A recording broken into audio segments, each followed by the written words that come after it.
In this week's episode of Studio Inter, we'll be discussing the horror show against Bologna with Mr. Gabriele Marcotti. We'll be previewing the Parma game, this week's Moggi, Moratti, Frog, and Inter Legends, and much, much more. Everything here on Studio Inter, only on SempreInter.com. Ecco Perisic, 1 contro 1, gioco di gambe, guadagna il fondo, il cross, Icardi, e gol, e gol, e gol, e gol, e gol, e gol, e gol, e gol, e gol, e gol, e gol, e gol, e gol, Maurito il Mamba! Sono i blocchi nell'area di rigore, arriva la palla, la prende Vecino, che segna solo contro le romane, segna il gol del 3-2 per una vittoria eccezionale, eccezionale. Benvenuti, bentornati to another edition of Studio Inter. I'm your host Nima, Tavallaey, wishing you all welcome to a new week that we wished would have started in a different way.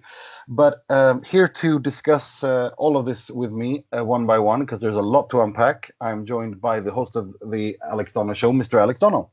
Hey, great to be back, Nima. I hope you're doing well. I'm doing well, considering, all things considering. I'm not happy with Inter. And we're also joined by the Inter Legends writer and soon to be also Inter Legends on YouTube, Mr. Critty Smith. Welcome. Hey, Nima, it's great. My 4-game prediction streak came to an end this past week. Got the score right, but the wrong team scored the goal. Indeed. But before we get into all of that, we are joined by our very good friend of the show. He writes for The Times, ESPN. Welcome back again to Studio Inter, Mr. Gabriele Marcotti. Great to be with you guys. It's good to have you. And we really need to... There's so much to talk about because since the last time you were on. And let's start with... this whole Spalletti situation, because a lot of the fans seem to be like 50-50. 50% of them have turned on him. The others haven't. But if I were to ask you, Gab, do you think that Spalletti should be sacked right now, or do you think the club should chill with that decision? I think you fire a manager when you think there's another guy who can do better in the medium term and who could be better for your club in the medium term.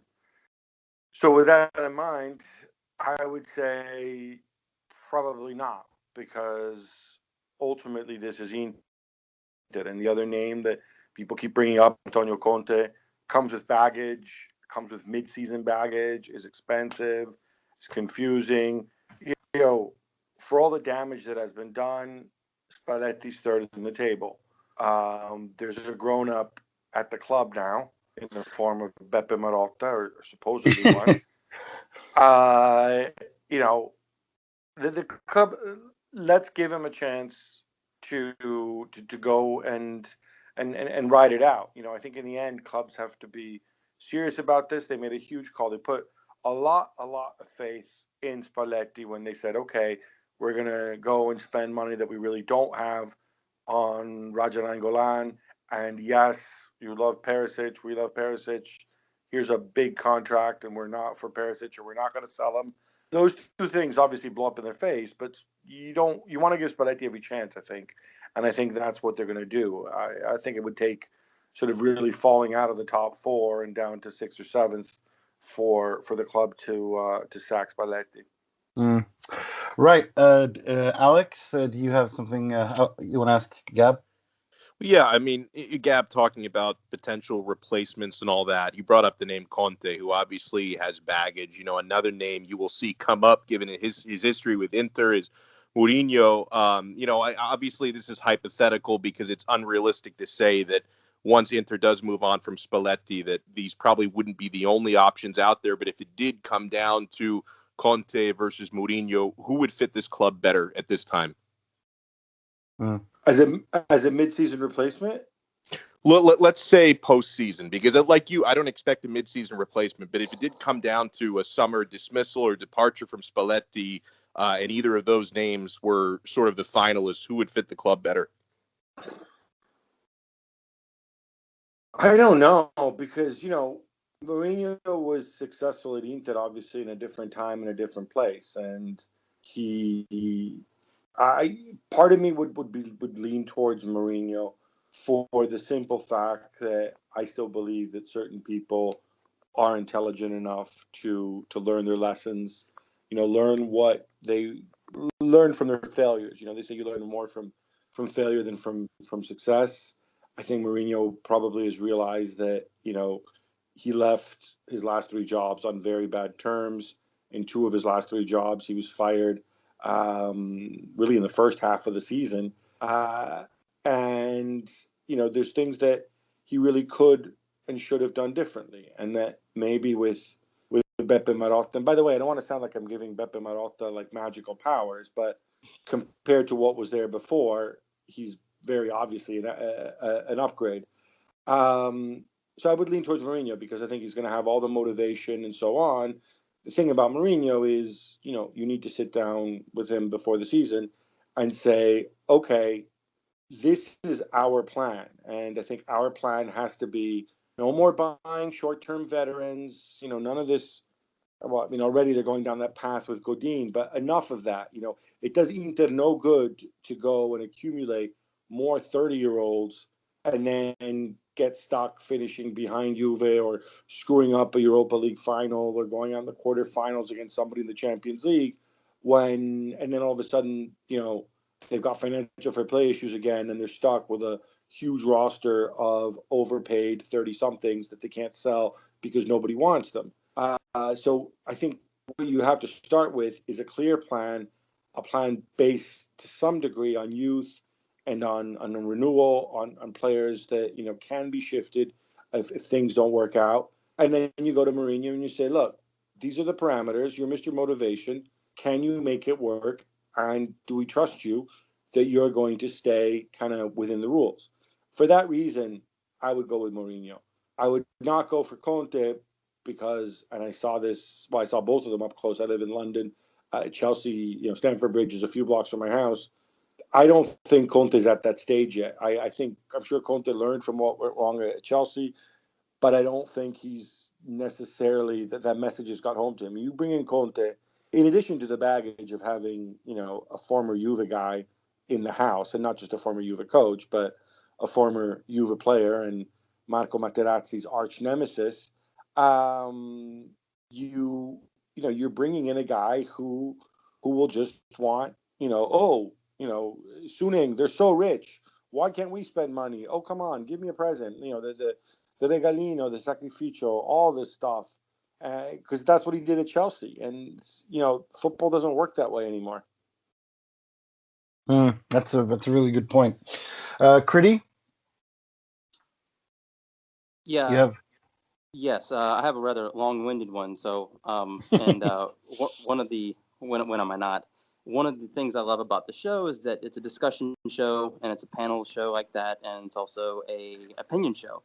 And I formed the opinion, and I could be completely wrong. And that's the beautiful thing about them is that everyone's entitled to one, and whether it's right or wrong, we can agree or disagree with each other. But I am of the belief now that it's not Mazzari's fault, it's not Pioli's fault, it's not Mancini's fault, and it's not Spalletti's fault. I am more keen to believe that it's the players. It's this generation of winners that retired slowly but surely after the 2010 season, and those were not replaced with players of similar attitude, work ethic, demeanor, and winning mentality. I think that they're, from what I can see, at least from what I have observed and read and seen, witnessed over the past 5 to 7 years, I'm slowly but surely believing that it almost at this point with this group of players, it quite frankly doesn't matter what manager you put on the touchline. It's simply going to implode at some point, and patterns are the things that I go by on this. And these January, December, now February losing streaks that happen seemingly annually. So my question would be: has Spalletti simply lost the momentum that he had with these players last season? The feel good of the Champions League qualification, the great comments that Icardi made about him, saying that this is the guy that's gotten the most out of him, out of any manager he's ever had, and just has Spalletti lost the locker room? I mean, I get what you're saying. The thing is, Spalletti would say, yeah, I want winners and fighters, and look, that's why I got, that's why I mortgaged the house to bring in Raja, right? That's why, a guy like, nobody's going to argue with Skriniar. A guy like Asamoah, obviously he's a winner. He showed it at Juve. I don't know. For me, I get really skeptical about the stuff that I can't see and I can't really measure. This idea when people bring up winning mentality, and yeah, we can see there are some players who are very talented and are insecure and have got baggage. But I think in my experience covering the game and talking to players in the game, in fact, the vast majority of people who play in Serie A actually are mentally tough. Some might be inconsistent, some may have other issues, but this whole idea that there's this whole thing about winners, because look, I mean, somebody could have could have looked at Pupi Zanetti and say like, "Oh, I'm sorry, what kind of a loser are you that you screwed it up with the national team? You never won anything with Inter apart from some crappy cops that nobody cares about. You're clearly a loser. You were there on May 5th. What kind of a loser are you? And then 4 years later, the guy wins, the guy lifts the Champions League, right? So I'm not so sure about that. I think what Inter need is to move away from this idea that, they have to win now. I think we're seeing the fact that for all their ills, Inter are third in Serie A. Milan have a much bigger laundry list of issues. Roma keeps selling anybody who even looks like they're halfway good. So why not build on that? Why not wait for the commercial revenue to kick in? Why not celebrate the fact that you've got 60,000 showing up every week for a team that seems to regularly underachieve, and build on that and start taking a longer view on things. And a longer view, doesn't just mean Lautaro and Politano. It means not stacking your team with guys who have to play because they're older and they have big contracts. And I think that's a decision that goes beyond the manager. But knowing Italian managers a little bit, the vast majority of them will always prefer the veteran because they figure that he's got balls. They figure that he's battle hardened. They figure he's got the winning mentality. And we kind of see where that got into, right? Perisic is a warrior. Yeah, okay. We've seen what kind of warrior and when he wants to be a warrior. That's a really interesting point. I'm keen to talk a little bit more about the Bologna game and pick your brain about that, because to me, what really was so harrowing to see was the fact that this performance against Bologna was so reminiscent of almost when Mazzarri was in charge of Inter. There was absolutely no lines, no scammy, no idea, no fantasy, no movement, and in the end, he brings on Ranocchia. I mean, usually when you see Alessandro Altobelli tweeted out after the game that, quoting Peppino Prisco, that when your goalkeeper is your striker, that's when you need to call a priest.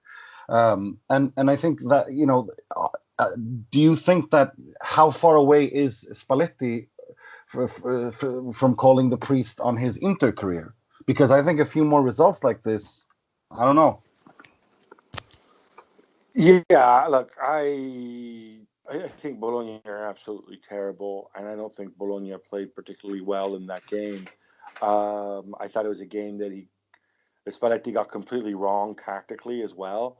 I'm just reminding myself now of the Bologna lineup, and you're playing against a team that in addition to the center forward, they had Orsolini, Palacio, and Soriano out there. That's an attacking team, and you're at home. You should figure out how to go and take advantage of the fact that, a lot of the guys on the other team aren't really there to defend. And to be fair, Bologna didn't go and park the bus. Bringing out Ranocchia again, he would have said, oh, he wanted to give, La Scossa, right? Favorite Italian term, which basically doesn't mean anything. It just kind of means, I don't know what to do. So let me do something crazy and hope that everybody reacts. It's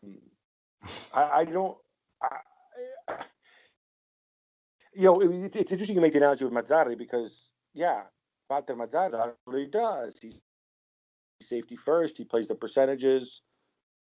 Sometimes he doesn't even look interested in winning. He seems more interested in not losing. But Spalletti's the guy who's supposed to be different. He's a tactical genius. And to not figure out what to do here, I thought was very disappointing. I mean, if anything, I'm not a huge Lautaro guy at all, but this against this like incredibly sort of weird, ponderous defense, this was the game I thought and I like Candreva, but to bring him on earlier, I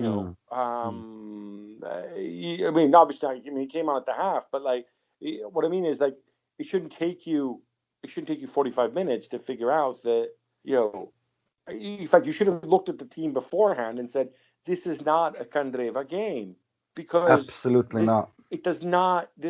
I'm just going to go. Candreva already doesn't like Spalletti, as I think we all know, and you don't put him in that situation. This is also a game where I think, and I mean, from what I know a little bit of Spalletti, he probably thought, okay, so Perisic is going to be super motivated in this game because he didn't get his way. No, that's not what we saw. We saw a guy who might as well not have been out there, and then you've got the issues in midfield that can't be fixed, like the fact that if you have Vecino, you've got the personality, but then you don't have the legs, and then you got issues. And then you have Nainggolan, and then you have Gagliardini, who's completely out of form because he's not been played. It's quite a mess. And what I'm kind of wondering is how much of this can at the end of the day, how much of this is Spalletti's fault, and how much of it is other things. Personally, I think he put a lot of he risked a lot by insisting on bringing in Nainggolan in the summer. I thought it was a huge risk that I didn't because it reminded me so much of Hernanes 2.0. I mean, obviously Hernanes being the one they bought when they should have bought Nainggolan, and now they bought Nainggolan when they should have bought someone else. So I'm thinking either way in the summer. Do you think Spalletti stays past this summer, given the amount of prestige that he's lost this season? I think right now every indication is that, other than maybe some courtesy chats with Conte because he's hanging around making sure he's photographed, pretending to go and buy sofas and whatever other ridiculous excuses, and of course, and Mourinho when he's not slipping on the ice, but this is what out of work managers do, right? This is, they stay on we've all seen the video that, I was actually thinking to myself, right? So that video where Mourinho slips on the ice after dropping the puck, that's in the Continental Hockey League, right? That's sort of a Russian East European league. It occurred to me that I'm not going to say he did it on purpose, but like if he had dropped the puck and walked off like a normal person, none of us would have thought of Mourinho in that moment, would we? No. He would have been out of our consciousness. So joking aside, the club, my understanding is they're not contemplating an alternative to Spalletti. I don't buy these stories that he has to win the next game because otherwise he'll be sacked. I actually had this conversation with somebody at Inter we talked about how we were both in agreement that those sort of ultimatums, if you don't win the next game, you're sacked, are just really stupid, because if you think the guys, football's a low-scoring game, luck plays an enormous part. If you think that the guy's rubbish, then the guy getting lucky and winning the game shouldn't change that. And if you think he's good, then, why sack him if you think he's good? So at this time, I'm led to believe they're not actually looking at alternatives for the future, and their intention is to continue with Spalletti. But, if we're still in a similar situation, if March rolls around, the top four becomes in doubt, there's somebody who they really like and who they think they can get, hint, Diego Simeone, maybe, then it might be a different story. Mm. Well, I wanted to, we spoke about Antonio Conte. I wanted to ask you, I mean, personally, I think he should go to AC Milan because that squad is made for him. I think they got the wing backs for it, and Cutrone and Piontek up front. I think their movement suits his football more than Inter. What do you think about that? See, I have a difficult one with Piontek. I mean, I've got a running bet on the ESPN Serie Awesome podcast with Paolo Bandini that he's not going to hit 20 goals this season. It looks I'm losing that bet right now, but I haven't lost yet. I don't know. I have an issue. I think in the modern game, people used to direct this. People used to use this, and it was used to make an accusation of it out of Icardi. I think Icardi, the last, certainly last season, but also, at times this year, has become a different player, has become a much better player, and has become a much more involved player. Piontek reminds me of like a bad version of what Icardi was early, when you had these guys who just didn't see them, and then they'd appear and they'd shoot on goal and score. I'm not saying obviously goals are important and finishing is important, but Piontek really contributes very, very little to the team, other than other than when he shoots on goal. I'm not even sure his movement is quite as good. I think his finishing's been out of this world, but I also think he's going to regress to the mean, because that's what logic says. Maybe I'm wrong on this, right? Yeah, I know you've not been. I remember when you were on, like in the beginning of the season, and I asked you, like, because he just started scoring, and I said, "Do you think he'll win? He'll be the Capocannoniere?" And you were not convinced. But no, I stand to be corrected. I mean, I think there's. I think what your eyes tell you is important, but who knows? We'll see. I think again the problem with Conte at Milan is Conte, the modern version of Conte. If Milan can recapture the I'll make it work, and these might not be the players I want, but I'll figure out Pirlo and who I didn't really want, but I'll sort it out and I'll work it, and has this can-do attitude, then you maybe, because in many ways he's a great coach. If he comes in and Google's Gordon and Paul Singer and Elliott Management and says, "Wait, these guys are billionaires? Oh well, you better give us money then." Then it's going to be a bad, nasty appointment, and and we saw that. I mean, like, that's the reason things went south with Abramovich. He got it in his head that Abramovich was being stingy, that he didn't want to spend. He didn't believe the club when the club said, "These are budgets, we have to stick to them. We want to try to break even. Mourinho cost us a lot of money when he left." And so he tried to force their hand. He got it in his head that, they didn't want to sell Diego Costa. So he kind of forced them to sell Diego Costa with that famous SMS. He tried to force them to sell David Luiz by simply not playing him anymore. Not that David Luiz is a great player, but or is, he's not Beckenbauer, but he's not a terrible center back. So he gets these things in his mind, and he becomes difficult to handle that way. And he was difficult to handle at Juve.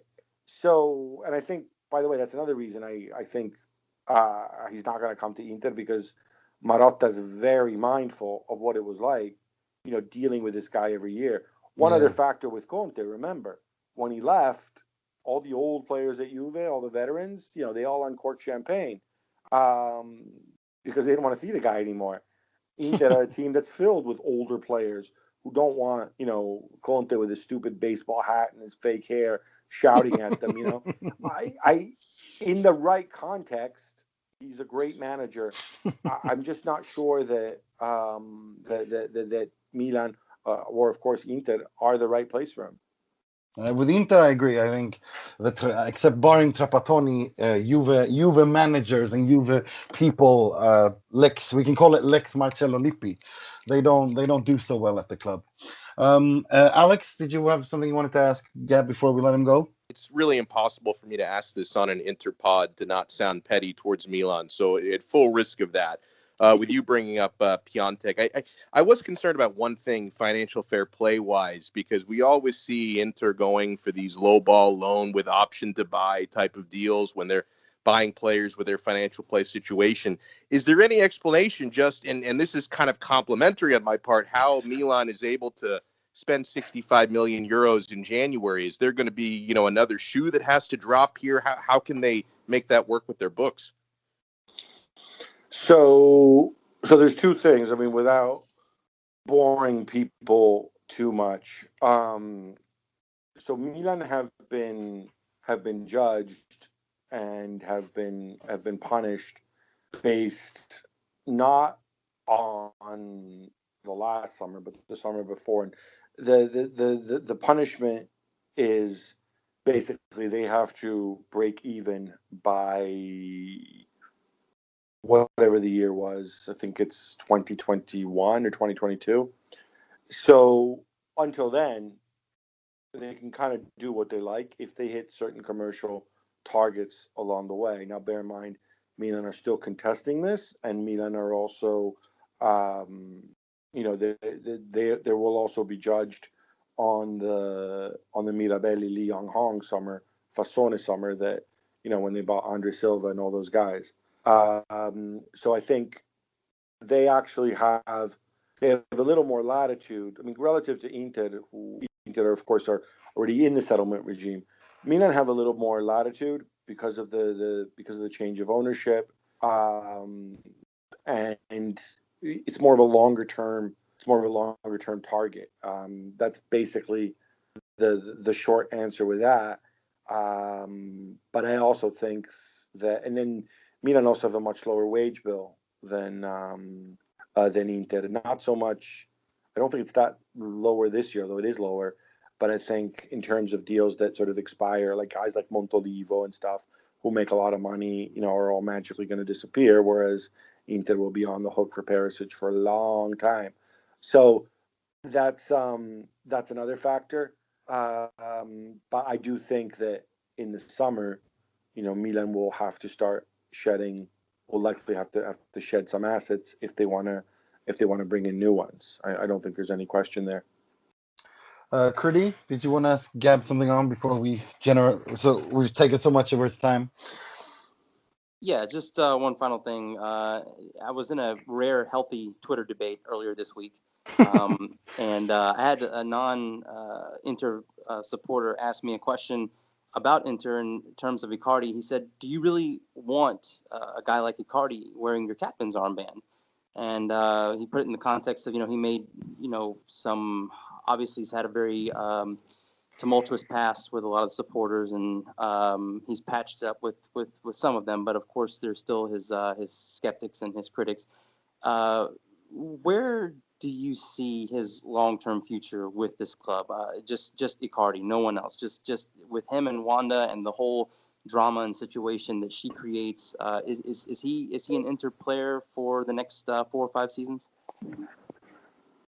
So not that long ago, I would have said probably not, because we saw all the nonsense between him and Maxi and Wanda, and you're kind of like, wow, like Inter, who struggle to handle normal people, what are they going to do with these two weirdos? But then I look at his behavior on the pitch since getting the captain's armband. I look at his discipline. I look at his results. And I might regret saying this, but I kind of feel like the guy's performed and he's grown up. And while admittedly Wanda is a sideshow, and she goes on the same TV show every week. To her credit, she's actually been pretty consistent, right? So, they want a new deal, and that's her job. She's his agent who doesn't want to raise. But even as far as the show that she's on, Tiki Taka, she's on and she kind of says the same things every single week, to the point that I would imagine they might get bored with her and go and find some, a different sort of eye candy next season, because she's actually pretty consistent and pretty on message. And so in that sense, I think Icardi's an asset for Inter, and he's somebody that Inter would want to keep around. Now, obviously, there's a clause and whatnot, but I look around Europe. I don't know what you guys think about it, but how many how many really top drawer center forwards, age 26 or younger, not named Killian, are there in Europe? I'd argue very, very, very few. And so in that sense, Icardi's a tremendous asset. And and he's somebody that you want to keep happy. Now, obviously, if he starts demanding 12 million net or something like that, then you say, sorry, Marotta, we can't afford it. But I think the approach that you can take with him, which I think is, to be fair, is the approach the club are taking with him, is saying, like, look, we're going to build this team around you. We've given you the captain's armband. You're the face of the club. We'd love to pay you more. We simply can't afford to pay you more. It's simply not going to work. These are our books. We can give you this much. The money we save, we're reinvesting in the team. You know that, it's not like Suning is running off and trousering the money.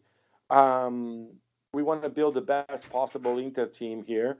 We want you to be the face of it, and we want you to be on board. And we can maybe look at bonuses and stuff like that, so that if we get paid, you get paid. On top of your already very high basic salary.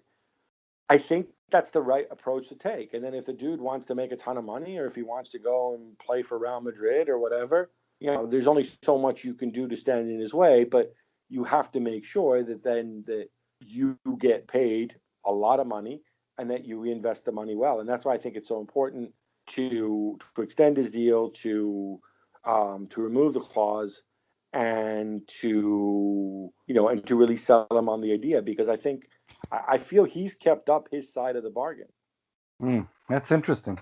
I personally think that that they will extend his contract, but that he will leave in the summer, because I feel that the way that Suning and Marotta, the approach they want to have, is not this turbulence that is always created by Wanda and Mauro. I don't think it's sustainable. And the way that she threw the club hierarchy under the bus at Tiki Taka, saying that Juventus wanted to buy him and they wanted to send Higuain that way, and Inter accepted it. Mauro was the one who stopped it. I don't think that falls on deaf ears, and I don't think they forget and forgive so easily. Yeah, but you know what? Like, do you believe her? I mean, yes. who are you going to? I think there was an offer. I think there was an offer from Juventus to send Higuain to Inter, and in exchange for Icardi. Now, who stopped it? I mean, you remember Moratti's words in the summer? It's an intelligent deal. I think they were considering it. I mean, it's one thing. Look, if Higuain, I think we all agree, is vastly overpaid, but it depends on the terms of the deal. If Juve are going to give you Higuain plus 150 million or 100 million or whatever, then maybe you do think about it. I don't know, but this idea that the offer was there, I mean, knowing what we know of Juve, knowing what ultimately the deal that they ultimately did with Milan, knowing that Juve had to, I think everybody knows this, that if Juve can't find a home for Higuain next season, if he comes back, then they're absolutely screwed, and that's when they have to sell Pjanic or Dybala. I think Inter realized that, and I think Inter would have had a lot of leverage. I don't know. I'd be very surprised if it really came down to that in the summer of Cristiano Ronaldo as well. Because look, if Icardi moves to Juve, Icardi's going to want Higuain money, right? And then all of a sudden you've swapped one big salary figure for another big salary figure, and you still have to try to figure out how the hell you're going to pay for Cristiano Ronaldo. So that's why, I don't know, it sounded to me like one of those things. Wanda talks, she talks a lot, and I think people have started to use the Wanda Nara meter to kind of interpret what she says, and like you said, like she's a bit mad, and on top of that, she's his agent, and on top of that, she's his wife. So boom, put all those things together. It's like, you keep talking, you're going to talk yourself into a corner, Oh my so I have less of an issue. I really have less of an issue with that. And look, in the end, if it's true, screw it, man. Icardi wanted to stay. That means that he's on board, and I think that matters quite a bit. Yeah, it does. Well, yeah, that's true. That's true. Thank you so much, Gab. As always, it's a pleasure. Do you have something special coming up that we can all expect to look forward to from you? No, just I mean, if I can, obviously, for those in the U.S., obviously you can get your Serie A fix on ESPN Plus. You can watch us on ESPN FC. You can read me on ESPN.com, and the Times behind the paywall. So yeah, I'm on Twitter. Be in touch, and yeah, it's an interesting faith, and this goes out to all the Inter fans. I had this conversation with again some people I know at the club. Like, you look at the crowds, you look at the enthusiasm for a team that really hasn't done anything since the triplete. Sorry, Rafa, and your Club World Cup. And I think it's tremendous. And I think above all, it's the club are doing a phenomenal job in keeping people excited, in commercializing the club, making sure the San Siro is as full as it can be. The Inter fans are growing in difficult circumstances. Just shows you what the potential is. And now I think it's up to the sporting side to do their thing and live up to the other sides of the club. Couldn't agree more. Thank you so much for coming on, Gab. No problem. My pleasure. Ciao, Thanks, arrivederci. Gab. Cheers. Take care, Thank boys. you. Bye-bye. Thank you, Gab. Thanks for being on. Right. Let's move on to. I mean, we pretty much covered all the Bologna game. I just wanted to say, Critty, that I blame you for the loss against Bologna, because ever since you started, there's no logic to this at all. I'm just gonna be, illogically angry at you for being correct about Inter's depression and everything so far. So, I'm gonna sit here and be like girlfriend angry at you for the rest of the pod. No, but in all seriousness, it's the Parma game is on Saturday.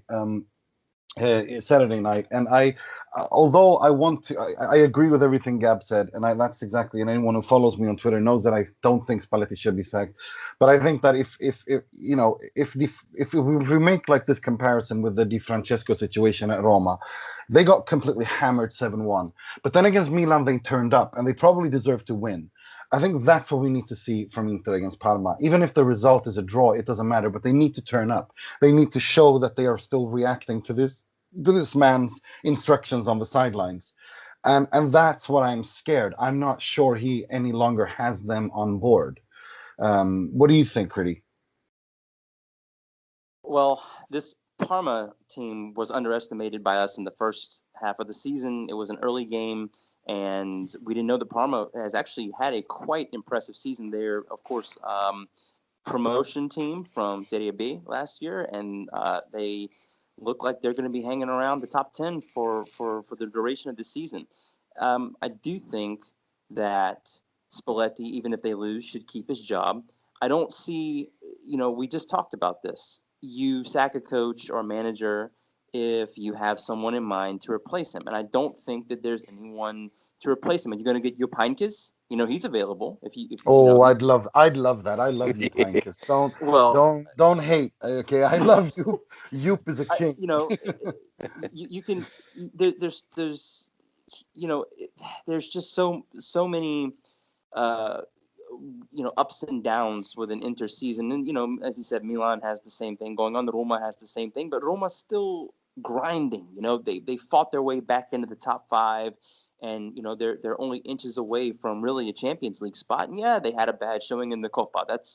They did. They had a terrible Bayern Munich type Champions League performance they had a couple of years ago, where they got hammered 7-1. This time it was in the Copa instead of the Champions League, and it was a domestic rival instead of someone a German super team. But they came back, as you said, the next week, and they played well, and that's what Inter needs to do. And I think that Parma will not be underestimated by us this time. I think that Spalletti needs to understand that he still, despite the incredibly bad start to the second half of this season, he still has a nice, sizable little advantage over the Champions League spot. So a nice, comfortable 40 points in the top 3.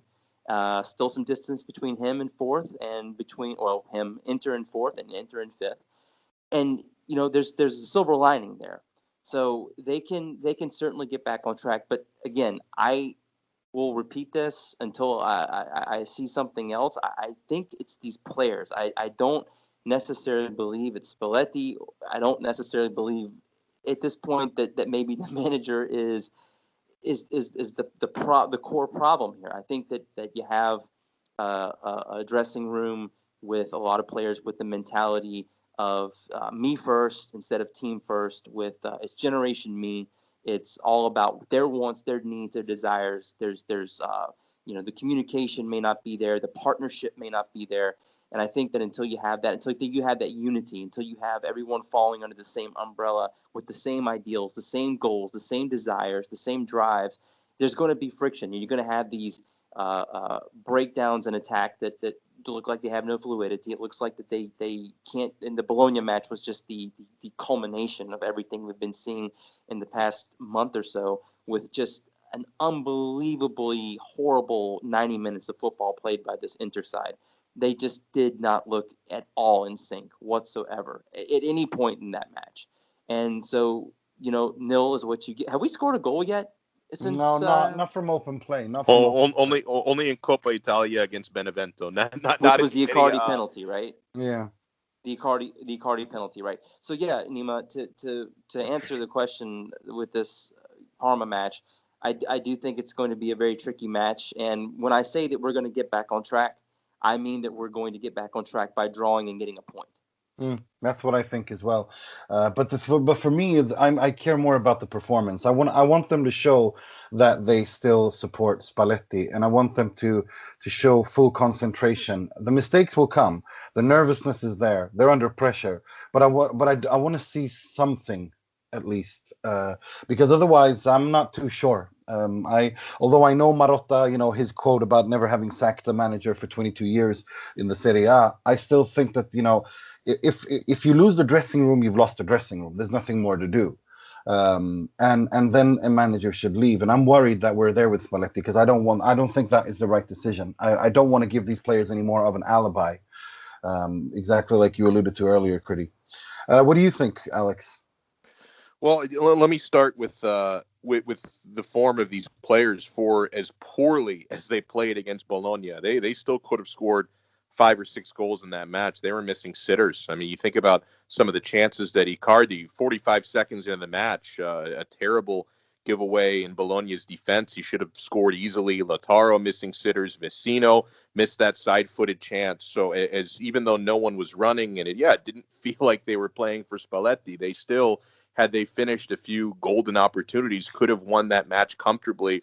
As far as Parma goes this weekend, if I can take any optimism from the very early season meeting between these two, even though Inter lost that game 1-0, I thought that they did a better job defensively containing Gervinho than virtually any other squad in Serie A has this year. So, we know Inter is very strong defensively. I don't worry about the matchup player for player as much as I just worry about the mentality of the club at this moment. Now, you guys will remember that I think it was, I think it was after the Lazio Coppa Italia that I tweeted Spalletti out. And, that came with a lot of frustration that was on my mind at that moment, because I do fear that he's lost this dressing room. I fear that these guys are no longer playing for him, but I understand what Gab has brought up. I understand what Critty has brought up, and Nima, you as well, the idea that, you really only sack a manager mid-season if you're confident there is a better alternative. So with that in mind,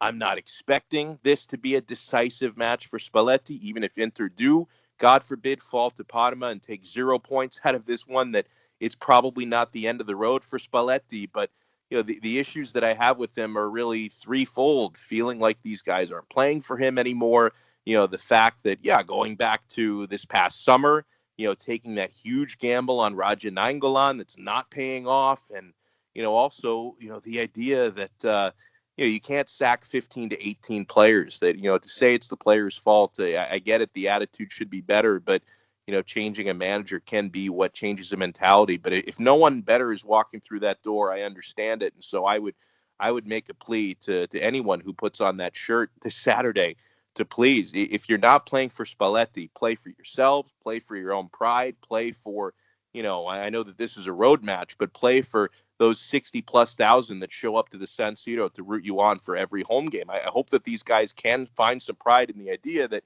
even though your form has been terrible since the calendar turned to 2019, you still, with a combination of blind luck and with other teams dropping points, you still have a 4-point cushion in third place. So take advantage of that and come away with 3 points this Saturday. Agree. I hope you're right, but I think it's going to be a 1-1 draw. And I think Gervinho will score or Bastoni will score because for some goddamn reason Inter don't put these clauses when they loan players that they shouldn't be able to play against them. But so either Bastoni will score his first ever goal or else Gervinho will score, and I hope to see that finally Icardi scores because we need to get him. As Gab said, they've made him the symbol of the team, and as long as he is that, we need to get him moving because this team depends on it. So I'm thinking 1-1 Icardi Gervinho. What about you? Scorers and results, Critty? I'm going with the exact same scoreline, 1-1. I'll break it down a little bit further. Icardi will score in the 35th minute to give Inter the 1-0 lead, and Inglese will score in the 85th minute to draw equal, and that will be how it ends. Alex? Well, since Mo is not with us, let me be the optimist today, guys. Here is my scenario. Obviously, for the first 60, 70 minutes before a sub is made, I think you're going to see the same mentality. I think Inter's defense will be strong, but I think you're going to see it 0-0 to the late stages of the game. But who comes on as a substitute? Tavallaey, who was in tremendous form before his injury. He comes on late, scores the game-winning goal around the 85th minute. So I think that re-injecting, hopefully he does play this weekend, but re-injecting a guy who was in tremendous form before he started missing time, I think Keita will be decisive. I hope you're right. Right. It's time for the part of the show where we walk down memory lane and look back at a player or a coach down that has represent Inter and is worthy of being called Inter Legends. It's Inter Legends with Mr. Critty Smith. Non è un personaggio che può essere sostituito perché era un personaggio assolutamente unico. Il fatto che abbia sempre pensato e avuto nel cuore due colori, il nero e l'azzurro. All right, guys. So this week, we've had players where we've talked about do they deserve the title of Inter Legends, despite the fact that they have an article on the site. There's other ones that are undisputed Inter Legends. This is one of those guys. So today we're going to talk about one of the ones that is without question an Inter Legend. But it's funny, if we go back on the way he got to Inter, he was actually supposed to go to Juventus first. And I'm talking about one of the greatest midfielders in certainly modern Inter history. That is without question. But I think in the history of the club, when you go back to all the way back to the early 1900s and the founding of the club, this guy will still rank somewhere in the top 10 to 15 midfielders all time in the history of the club. And that is our good friend, Mr. Stankovic. So he came over from Lazio, had his first success at Lazio, won a Serie A title with them, and then was supposed to go to Juventus first, but ended up turning them down. He turned down Juventus in favor of Inter. And little did he know at the time that the Juventus fans would hold that grudge against him. Very, very, very pissed off and angry those Juventus fans were at that time. He comes to Inter and basically has his partnership with his old friend from Lazio, one Roberto Mancini, reunited with him at Inter. And those two went on to celebrate many titles together until Mourinho got there in 2008, and he wasn't really a big fan of Stankovic. He thought he was, not really been fit into his system, and was looking to basically remove some of the Mancini holdovers from the previous 3 seasons before Mourinho got there, and found out really you can't do that. I mean, Stankovic, when he came back from an injury that he had suffered in the season before, he came back and was in marvelous form and forced Mourinho to play him and to make him a vital part of the 2008-2009 squad, in addition to the 2009-2010 squad. And really, this is kind of remarkable because it was later in his career, he was supposed to go to Juventus again when Mourinho was first coming in, and that's where the grudge kind of comes back into play. Those fans were so pissed off that he turned them down for Inter back in the early 2000s that they honestly kind of boycotted or kind of revolted against the transfer of Stankovic from Inter to Juventus, and so he ended up a second time not going to Juventus, and instead he favored staying at Inter, and of course that worked out for the betterment of all of us because he ended up winning the treble and becoming a legendary player that ended up playing his final match for Inter in 2013, and his versatility is what made him such a vital part of this Mourinho team. He could really play either wing. He could play defensive mid. He could play attacking mid. That's really where he was, in my opinion, at his best.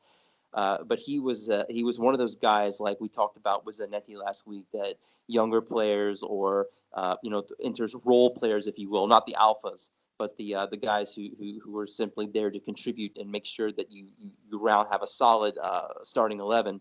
They looked up to him. They followed his example, followed his lead. He was a true leader amongst men, although he was not the captain of the team. He very much could have easily been had it not been Zanetti during those Mancini and Mourinho years. So I wanted to get y'all's opinion because this guy is his nickname was the Dragon, and he was Inter's Dragon in midfield. So Nima, starting with you, what are some of your fondest memories and thoughts on Stankovic when it comes to Inter? I mean, I was very lucky to. This was 5-6 years ago, just after he'd finished his career. I was invited together with a lot of some other people to be on Inter TV when they were doing like a special with him, and he was on there. And then when they asked everyone in the crowd, "What do you think about?" Like everyone sitting there in the studio, like your favorite memories. Everyone was these long shots. His fantastic technique of shooting the ball and from 30, 35, sometimes 45, 50 yards, and burying it. His never say die attitude. His fight and worked until the very last drop of sweat leaves his body. All that stuff is just genuinely amazing. I will never ever forget that ever. And for me, he really embodied that, and also the way how loyal he was. I mean, I remember the 2006-2007 season, which was arguably his best season. He was probably the best midfielder of the Serie A that year. He scored so many goals, and he was behind so much of what Inter did, and his contract was expiring. And when the media started reporting that, he might be leaving for free, he just went out and said, "I'm not leaving anywhere unless Inter want me to. If Inter want to extend, I'm staying." Boom, finished, done. That kind of player, you don't see that anymore. And when I mean, the whole Mourinho thing sending him to Juventus was because Mourinho had questions regarding his, if he could fit into his tactical mold. And when they had basically they had a meeting, and Stankovic said that he'll accept, like you said, being a role player. And whenever he Mourinho got him on board on that, and the character was something that he loved a lot. And this fact that he bled for the shirt, he bled for the cause. That is for me. That is my most the memory that I take with him is his character, but above all, those amazing goals from 30-40 yards. Alex, when it comes to Inter midfielders, how do you rate Stankovic historically? Oh my God! You can go back as far as you'd like, sir. But I just wanted to, because I did make the statement that I said I think that he would be in the top 10 or 15 if you go all the way back to the club's founding over 100 years ago. So where do you rank him in terms of his ranking in that midfield of Inter all time? I mean, top 10, if not top 5. The versatility, that was a word that you used, Critty, in the great description. And that, to me, is the key. You could plug Stankovic anywhere on that midfield, and he's going to find a way to contribute. Attacking midfield was probably his best role. The goals that he scored were insane. And I thought that Stankovic, to me, a trait that makes him stand out among good players, average players, very good players, what makes him a great player, the mental toughness. I mean, you talk about how, when Mourinho came in, this was not really a guy that Mourinho considered a player that fit his system. And, there were the talks of that transfer to Juventus that was protested by their fans. But when it became clear that he wasn't going anywhere, what did he do? He sacked up and he earned a spot on Mourinho's squad and showed why he is indispensable and why this guy can be an integral part of any midfield. He didn't cry about it, didn't lollygag about it, didn't mentally quit on his coach or on his club. He went out there and proved himself time and time and time again. And whenever you bring up this Legend series, I always, it makes you reminisce. And, we had Zanetti last time out, which, of course, is almost everyone of my generation's favorite Inter player ever. But even when you think about a guy like Stankovic, you think, man, can you imagine if you had that guy or a clone of that guy playing for this club right now? What kind of damage and what kind of contribution he could give to Inter's midfield. I mean, this is a guy, for a team like Inter that's struggling to score goals during this period, to be able to have a guy like him that can bang it a screamer from 40 yards out. I know that's something that Nangolan has done in the past, but isn't in form right now. What a valuable trait that could be.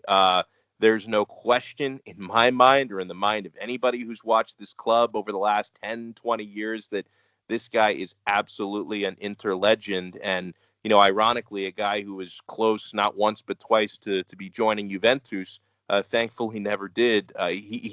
He is one of my favorite midfielders of all time. All this to say, Stankovic to me is a guy for the long goals, for the mental toughness. This is a guy I will remember forever. Hear, hear. So, guys, in that aspect, wrapping this segment up, I feel like that is this is what I was talking about earlier, and this is why I think Stankovic is so valuable, is because who is that guy right now that Inter has in their midfield, like a Stankovic that like you said, sat down with Mourinho after 3 years of Mancini and said, Jose, I'm going to do whatever you need me to do. I'll adjust. I'll tactically adjust, but I'm going to be your workhorse. I'm going to be your dog on the pitch, and I'm going to fight, and I'm going to bleed, as Nima said, and I'm going to sweat for this crest, and I'm going to make sure that I give every last bit of energy.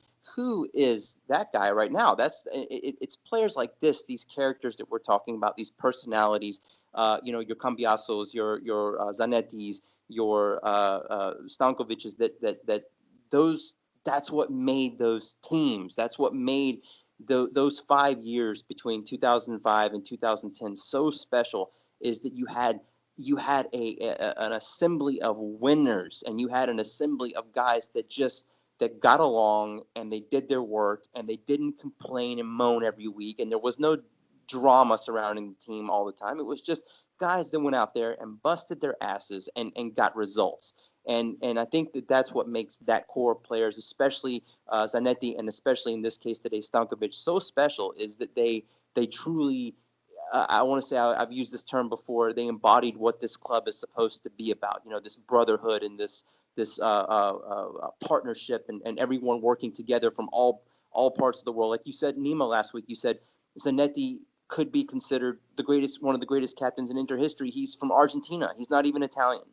And isn't that what this Inter represents, brothers of the world, So I think it's so cool that we're talking about not only these two great players, but, one from the former Balkan states and then one from Argentina the last 2 weeks, that arguably make up Inter's greatest team of all time. Agreed. Right. Let's move on to the part of the show where we pay tribute, rip the piss out of, and make fun of something or someone in the world of football, starting with the negativity. This week's Moggi, which will be presented by Mr. Negativity, Mr. Critty Smith.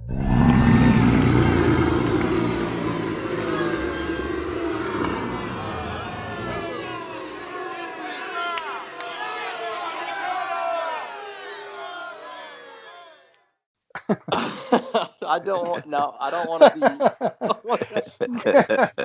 I'm sorry. I'm told you I'm girlfriend angry at you with so you, I'm gonna give you these like snide remarks because I blame you without any reason. It's your fault. It is your fault. It's the Critty curse. The Critty curse. If we get the 1 point this week, I'm going to take my credit for it then, okay? Yeah, exactly. Then I won't be angry anymore. Okay. Guys, so as we all know, I grew up on the mean streets of Germany. I'm just kidding. They weren't mean streets. And now I've moved to the beautiful United States of America, where Alex and I call home. And this week's Moggi is really sad because we are revisiting something that we talked heavily about on this podcast. It was 3 or 4 weeks ago, and it goes back to the Curva Nord and the racist remarks that were made towards Koulibaly. And now we have this reoccurring in the very same game that they're allowed back into the stadium against Bologna last week. And when I say about the country that Alex and I live in currently, this is a country that, we have, there's black versus white issues dating back hundreds of years. And we have, honestly, right now, the whole NFL kneel situation with these players going against the brutality sometimes that happens in the African-American community and as it pertains to law enforcement. Yet, in our stadiums and in our arenas, whether it's the National Basketball Association, National Football League, Major League Baseball, Major League Soccer, you would never see anything like this. And if you did see something like this, the person would be ousted out of the arena by the vast majority of fans, probably 99-1 in that aspect, because this is simply, it's so dated in this country. And we, like I said, still have so many problems here. Serie A is this is 2019. This should not still be happening. And as I just got done doing the Inter Legends section about how Inter represents this global brotherhood and peace and harmony and everyone holding hands and this rainbows and butterflies and sunshine. This is what comes out. Just one game back into the full San Siro being opened back up to the Curva and the public, and it's shameful. And I'm at this point, you have to maybe shut down the Curva for the rest of the season. I think there has to be a major lesson learned, because if you don't, there's never any repercussions. Even this ban that was the ban that we saw from December up until last week, it didn't have any effect. And what bothers me the most are the comments that came away from the Curva that were talking in regards to Koulibaly and how it was, if it was a blue person or if it was a yellow person. And that's the first thing that a racist person says, is they name colors that don't even exist in order to make excuses and make right what they said. And so that it seems like it's not a big issue. If he was this color or that color that don't exist, we would have said the same thing to him. But you don't make monkey chants to a blue person or yellow person. We all know what you're trying to say with that. So, that's this week's Moggi, because and it's something we're revisiting far too many times in this league. And now, especially with this club, which I love so much, this club that you love, Nima, that you love, Alex. And boy, do we have some maturing and growing up and learning to do as it pertains to this particular subject, because it's really getting old and it's very sad. Hear, hear. Right, let's move on to something much more positive, but kind of related to the same event. This week's Moratti, which will be presented by Mr. Alex Donno. He works a lot, he's intelligent, and he surprises people sometimes with his ideas. Not easy to find one person of this qualities. Yeah, I piggyback off of that, Moggi, for my Moratti, because even though there are some very vile people who attend Inter games, some very vile people, as we've come to find out, who sit in the Curva. I was at least very happy to find out, coming out of this past weekend, that there are thousands of very good people who attend these games at the San Siro. And I think that this week, these people deserve to be recognized, because something I thought good came out of something very bad that happened in the Bologna match when there was more racial abuse coming out of the Curva, directed this time at Mbaye of Bologna. Some pretty nasty people in the Curva doing the same thing that they were, successfully doing in the Napoli game back on the 26th of December. You had this time thousands of people drowning out the racial abuse with the whistles. And so we've actually come to find out that the reason why Inter was not sanctioned again, the reason why you don't face another stadium ban and another Curva closure, is because after Serie A's review, they actually thought that the fact that there were many more thousands of people making an effort to drown out and stop that racial abuse this past Sunday at least showed that the stadium is coming around. So I do want to applaud and give a Moratti to, those who, actually are seeing this anti-racism campaign that Inter has launched. It's taking, some people are taking this to heart. And I think that this incident goes to show you that while you may not change some of the awful, awful people out there, sometimes good can triumph over bad. And I thought this happened in the Bologna match. Not a whole lot of stuff happened on the pitch, guys, but at least something good happened off the pitch. I couldn't have said it better myself. I agree 100% with that. Here. Yeah, totally agree with that. It's exactly what you say, Critty. Like you have, the self-policing is also needed here, and what we saw, that was brilliant. As that people did, and because this is all from the Curva Nord, we all know that, and they need to sort that out. All right, let's move on to something slightly more comical. This week's frog, which I'll be presenting myself. È clamoroso! Autogol di Ranocchia! It's kind of already been mentioned, but I'm going to bring it on anyway because it's absolutely brilliant. Gab Marcotti brought it up earlier about Conte. But apparently it seems that when Antonio Conte was in central Milan, in the beautiful Galleria, walking around, looking at the stores and being interviewed and being photographed and all that stuff, which is very close to where Inter's headquarters are. Gianluca Di Marzio has had confirmed, he tweeted this out, no, actually he said it in Sky Sport Italia live show, that no, Conte was not up at Inter's headquarters to sign a contract, but as far as I know, and I'm quoting Di Marzio here, Conte was in central Milan to buy a sofa for his wife.